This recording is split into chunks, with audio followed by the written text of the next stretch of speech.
साल 1994 में एक फिल्म आई थी, कभी हां कभी ना। ग्लोबल प्रेजेंट कंडीशन की बात करेंगे तो ये फिल्म का टॉपिक इस वक्त के हालात पर एकदम सटीक बैठता है, यानी कभी हां तो कभी ना।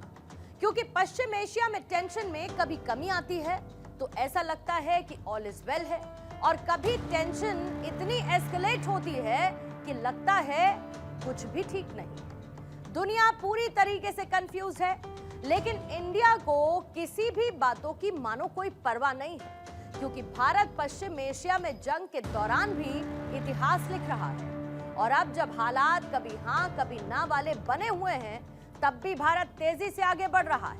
और आज मैं बात करूंगी हिंदुस्तान की बढ़ती उत्साह की, जिसने इतना तय कर दिया कि हालात कैसे भी हों, भारत ही वो देश है जिस पर दुनिया का भरोसा अटूट है और हमेशा अटूट रहेगा। क्योंकि फुल टेंशन मोमेंट के बीच भी ग्लोबल इन्वेस्टर्स का नया ठिकाना भारत बन चुका है। भारत ने हाल ही में 90 अरब डॉलर से ज्यादा यानी करीब 8.50 लाख करोड़ का नया निवेश आकर्षित किया है, जो भारत की बढ़ती आर्थिक साख को दिखाता है। ये निवेश आर्टिफिशियल इंटेलिजेंस से लेकर क्लाउड कंप्यूटिंग तक, डिजिटल इंफ्रास्ट्रक्चर से लेकर मैन्युफैक्चरिंग जैसे प्रमुख क्षेत्रों में किया जा रहा है। आज के प्रेजेंट सिनेरियो की बात करेंगे तो दुनिया का फंडा एकदम क्लियर है, that if you have guts then be a challenger or be a backbencher।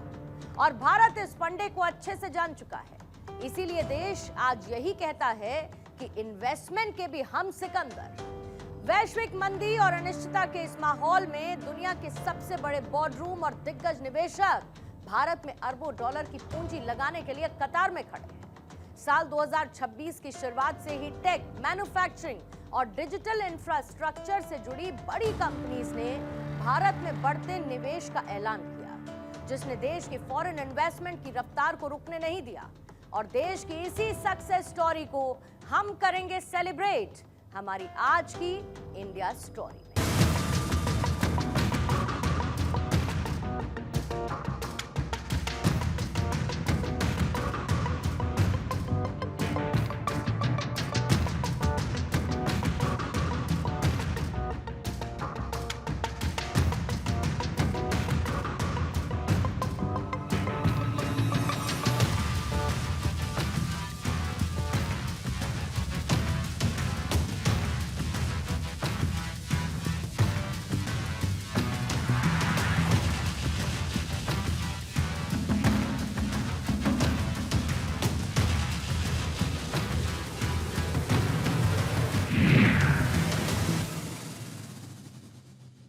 अगर कोई कंपनी किसी देश में इन्वेस्टमेंट करती है तो उसके टर्म्स एंड कंडीशंस क्या होते हैं? साफ बात है कि वो कंपनी ये जरूर चाहेगी कि उस पर्टिकुलर देश की इकोनॉमी मजबूत हो, वहां पर हाई परचेजिंग पावर हो, सरकार की नीतियां ईज ऑफ डूइंग बिजनेस वाली हो, वर्कफोर्स के अकॉर्डिंग वहां पर कोई दिक्कत ना हो। और कुल मिलाकर अगर आप इस पूरे सर्कल के राउंड एंड राउंड जाएंगे तो आप यही पाएंगे that India fulfils all these terms and conditions। But यही सारी बातें किसी भी बड़ी कंपनी को अपनी तरफ अट्रैक्ट करने के लिए काफी मानी जाती हैं। और भारत संभावनाओं का वो अथाह सागर है जिसमें हर कोई अपने लिए मोती ढूंढने की कोशिश कर रहा है, और नतीजा सबके सामने है। यानी देश अब उन एरियाज में चैंपियन बन रहा है जिसके लिए कभी ये कहा जाता था it's not everyone's cup of T. जैसे कि आर्टिफिशियल इंटेलिजेंस की बात करते हैं। साल 2010 के बाद से भारत ने एआई की ताकत को समझना शुरू कर दिया, लेकिन इस एआई को असली ताकत मिलनी शुरू हुई साल 2018 के बाद, जब नीति आयोग ने national strategy for artificial intelligence programme को जारी किया। ये भारत की पहली फेडरल एआई रणनीति थी, जिसने एआई को प्रेफरेंस वाले क्षेत्र के रूप में स्थापित किया, प्रायोरिटी के तौर पर देखा। और साल 2024 में इंडिया एआई मिशन की घोषणा के साथ India's mission to become a global hub in artificial intelligence gets new speed. अब इससे क्या फायदा देश को मिला, ये आपके लिए जानना जरूरी है।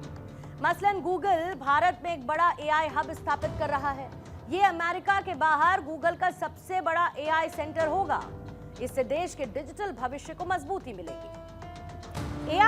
आंध्र प्रदेश के विशाखापत्तनम में बनेगा और इसमें 1 गीगावाट का डेटा सेंटर कैंपस शामिल रहेगा। गूगल आने वाले 5 सालों में भारत में $15 अरब का इन्वेस्टमेंट करेगा। इससे भारत में बढ़ रही एआई की डिमांड्स को पूरा करने में मदद मिलेगी। साथ ही देश के डिजिटल भविष्य को मजबूत करने में यह कदम अहम भूमिका निभाने वाला है। ग्लोबल फिनटेक फेस्ट 2025 में प्रधानमंत्री मोदी ने एआई, फिनटेक और डिजिटल इंडिया को लेकर नया मंत्र दिया था और इन तीनों को प्रधानमंत्री मोदी ने गोल्डन रूट फॉर इंडिया तक करार दिया। यानी जिन 3 चीजों से भारत का स्वर्णिम युग और ज्यादा स्वर्णिम होने वाला है, उसमें AI is going to play a major role. और प्रधानमंत्री मोदी के इसी विजन को लेकर अब देश लगातार इस तरफ अग्रसर है, कदम बढ़ा रहा है। ये जो सेमीकंडक्टर रिवॉल्यूशन और एआई रिवॉल्यूशन का दौर है, ये भी अनगिनत नए अवसर लेकर के आ रहा है। रिसर्च और डिजाइन से लेकर स्टार्टअप इनोवेशन और सप्लाई चेन मैनेजमेंट तक अनेक अवसर है। साथियों, जरूरत नई स्किल की है, नए आइडियाज की है। आने वाले समय में एआई आपके सामने नई स्किल्स, नई एक्सपर्टाइज का पूरा संसार खोल देने वाली है। इसलिए भारत के युवाओं को अभी अवसर गंवाना नहीं है। और मैं नौजवानों आपको कहता हूं, आइडिया आपका, साथ मेरा। कभी दुनिया हमें back office of the world कहती थी, आज वही भारत दुनिया का दिमाग यानी कि ब्रेन बन रहा है। हाँ, ये वही भारत है जहां हर दूसरे घर में कोई इंजीनियर है, हर तीसरे मोबाइल में कोई भारतीय ऐप है। इस साल विदेशी कंपनी का सबसे ज्यादा ध्यान भारत के डिजिटल और क्लाउड इंफ्रास्ट्रक्चर को मजबूत करने पर केंद्रित रहा है। ऑस्ट्रेलिया की एयर ट्रंक ने एक कदम और आगे बढ़ाते हुए साल 2030 तक भारत में 5 गीगावाट की विशाल डेटा सेंटर क्षमता विकसित करने के लिए $30 अरब यानी करीब 3 लाख करोड़ के भारी निवेश की योजना पेश की। तो महाराष्ट्र में 3 गीगावाट डेटा सेंटर के लिए अकेले 21 बिलियन USD यानी लगभग 2 लाख करोड़ रुपए का इन्वेस्टमेंट प्लान है।